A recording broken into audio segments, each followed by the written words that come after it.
Center of that was 15 3/8.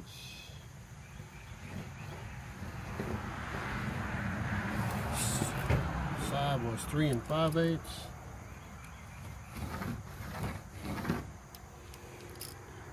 This one was 9 inches.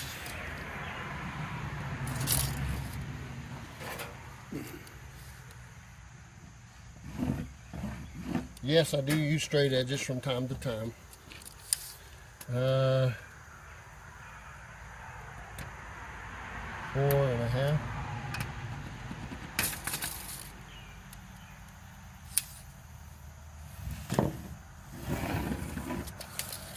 Now, watch, and that cabinet will be out of whack. Now, I have the 5-inch hole that I want to cut.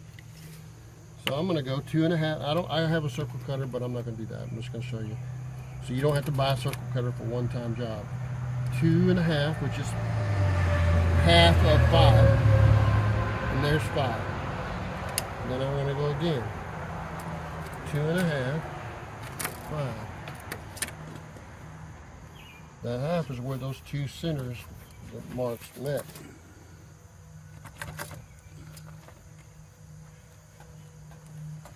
Two and a half is right there in that center.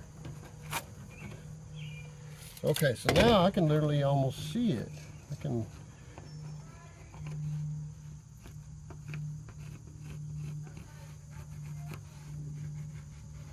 Now, I know there's a tube out here.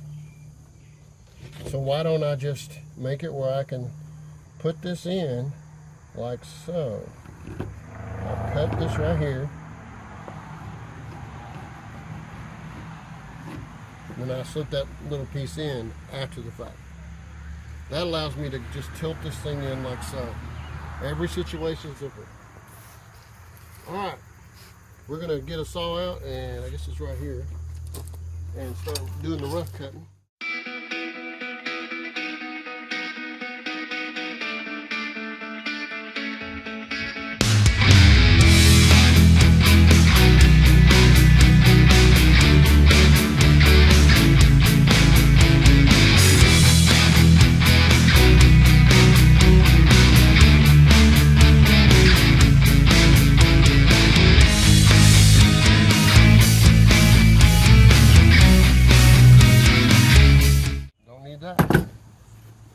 I do need that.